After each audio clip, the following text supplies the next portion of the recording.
David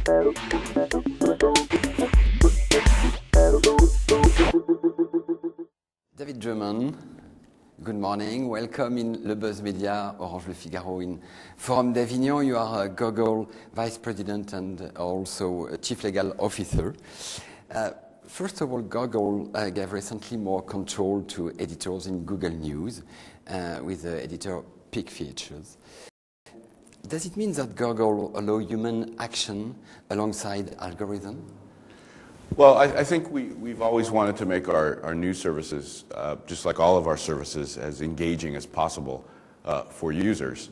And while it's basically a search engine that uses algorithms to figure out what news articles or what headlines will show you, we thought that news editors who know the news and have many years of experience knowing what readers like, that we could augment and make it even better by allowing editors to make some choices and to present different things to the user. And to work together closely. Yes, that's right. That's me. Okay. And only this year you succeeded in dealing with Hachette Livre and La Martinière and other French publishers about Google Books.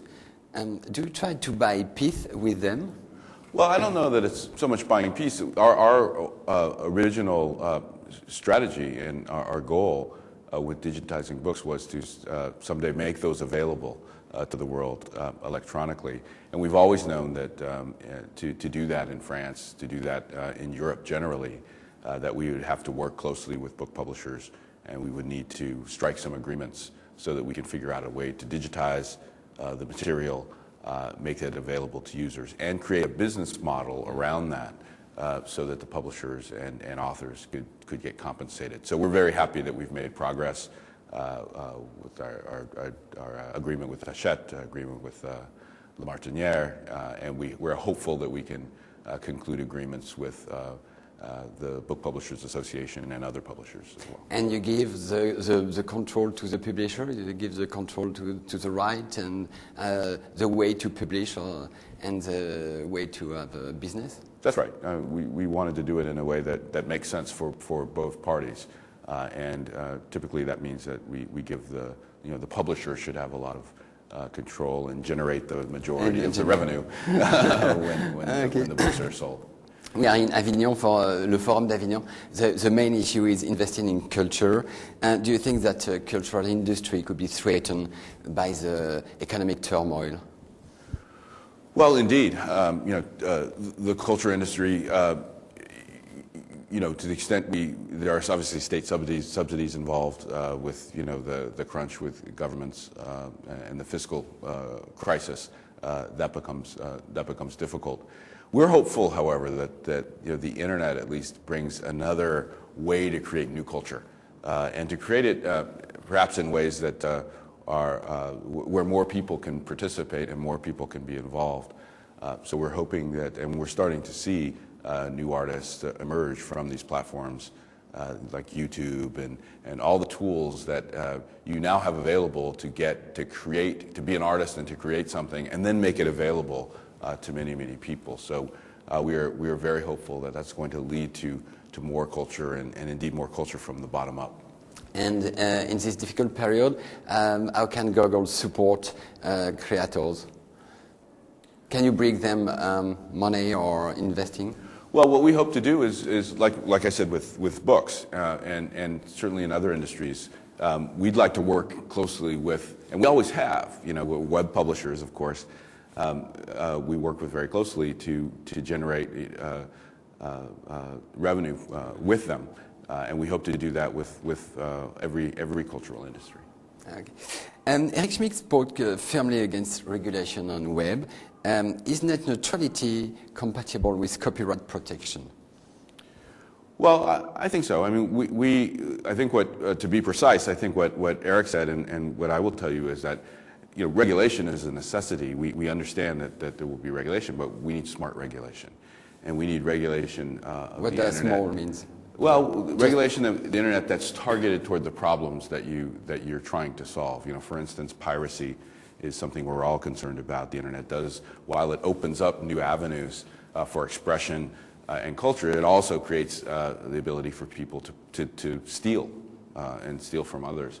And so that is a problem, and we need to deal with that problem. But we should do it in a way that doesn't create additional problems and sort of collateral damage, if you will, to the internet platforms themselves. Because if you put too many of these burdens on the internet platforms, you won't see them develop, and that would be a net negative for society, I think.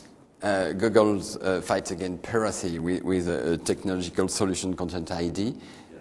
Is it enough, or well, what can you do more? I think it's a very good start. You know, it's working quite well with YouTube. What we're describing is a content ID system that we've spent millions and millions of dollars developing in order for us to recognize when someone is uploading a video, say, onto YouTube, where the rights holder has not authorized it.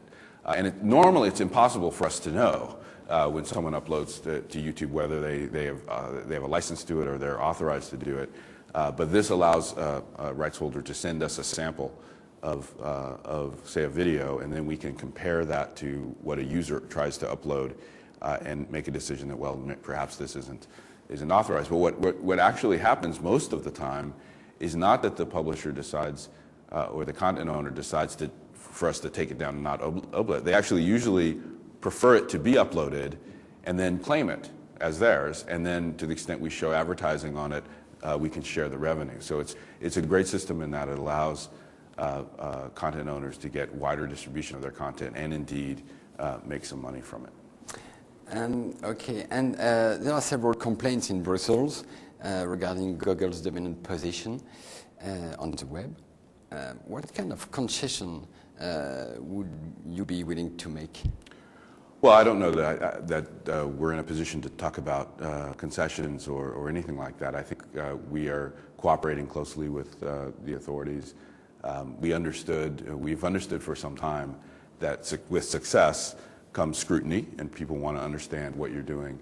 But we're very confident that we will be able to address any concerns that the Commission may have. And what would be the next step with Brussels? Well, I think we're not in control of that process.